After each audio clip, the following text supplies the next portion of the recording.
Assalamualaikum warahmatullahi wabarakatuh. Alhamdulillahirrabbilalamin. Wabihi nasta'in wa ala umuri dunia waddin. Wassalatu wassalamu ala asyrafil anbiya'i wal mursalin, amma ba'du. Alhamdulillahirrabbilalamin. Pada hari ini kita bisa berkumpul, walaupun via YouTube, kita bisa berkuliah bersama dalam materi pelajaran atau mata kuliah, yaitu pembelajaran bahasa Arab.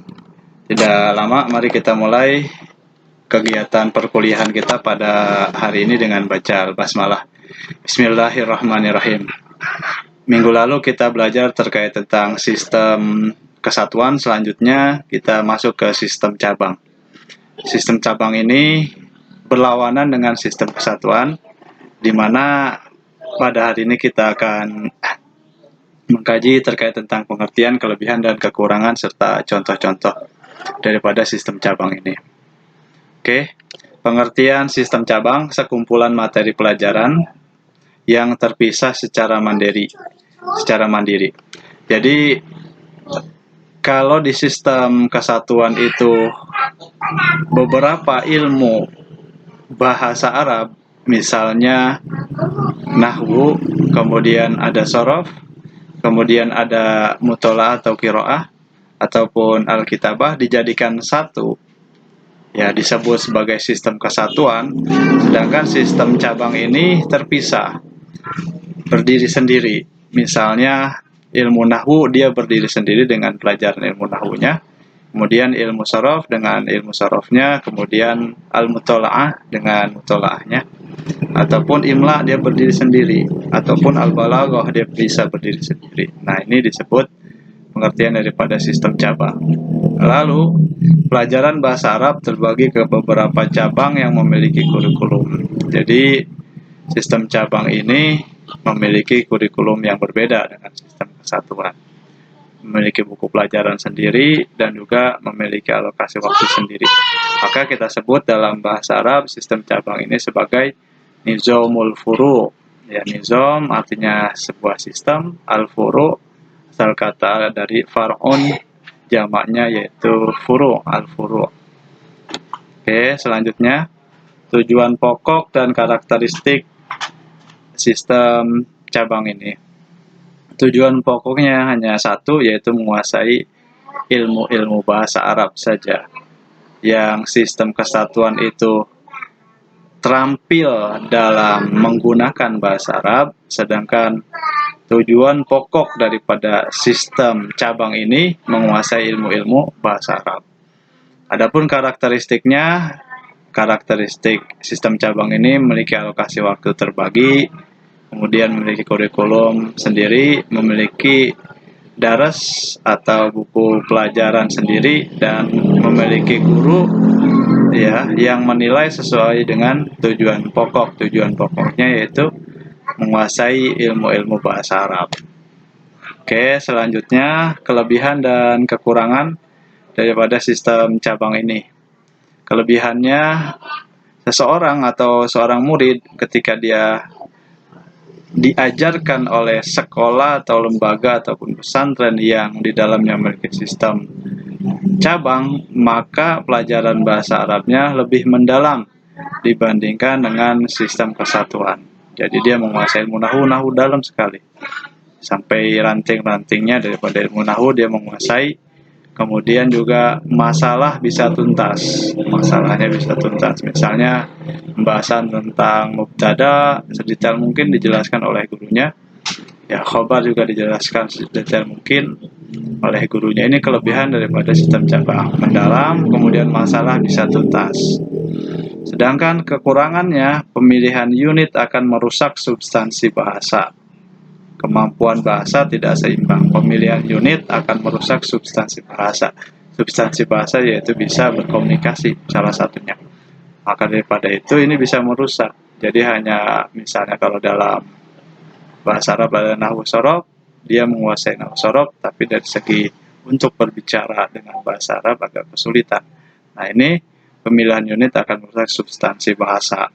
Sedangkan kekurangan yang kedua, kemampuan bahasa tidak seimbang. Jadi antara penguasaan nahwu, penguasaan shorof, kemudian penguasaan tolaah, kiroah, kitabah, imla, dan lain-lain sebagainya, ini berbeda-beda satu sama lain penguasaan materi pelajaran yang dikuasai oleh siswa kita.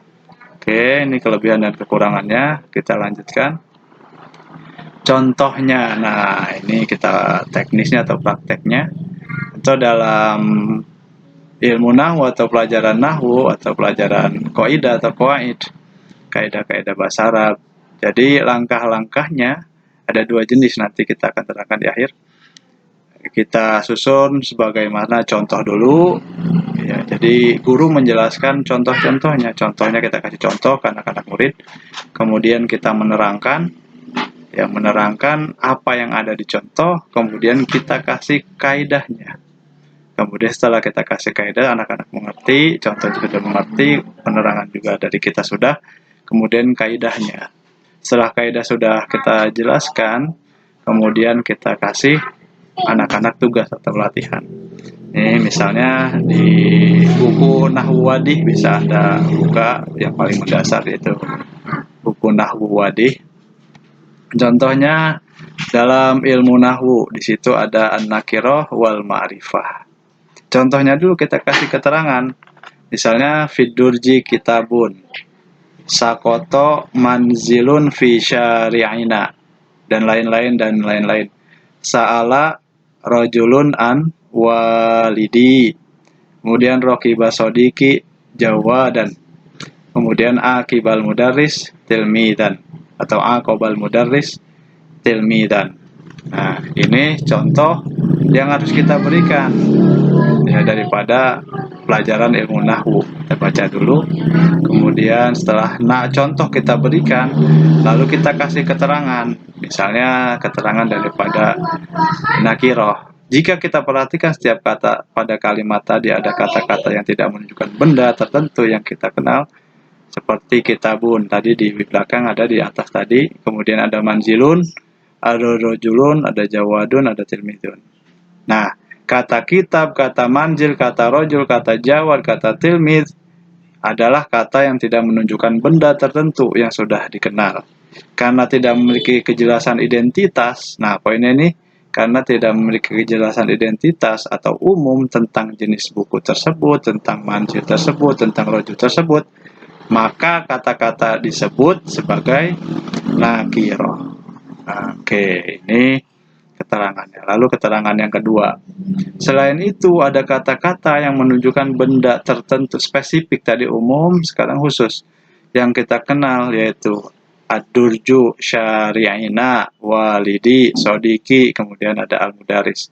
Kata ad-durju, kata syari'ina, walidi, sodiki, al-mudaris di atas menunjukkan benda tertentu yang diketahui oleh pembicara karena memiliki identitas yang jelas di setiap tersebut, di setiap kalimat tersebut, maka kata-kata tadi kita namakan sebagai ma'rifah. Nah, ini contohnya keterangan. Selanjutnya, maka kita kasih kaidah setelah kita jelaskan.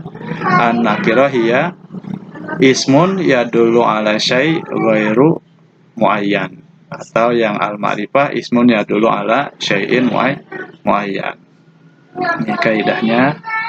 Kemudian kita kasih contoh latihan, rubahlah kata-kata ma'rifat menjadi nakiro atau kata-kata nakiro menjadi ma'rifah pada kalimat di bawah ini.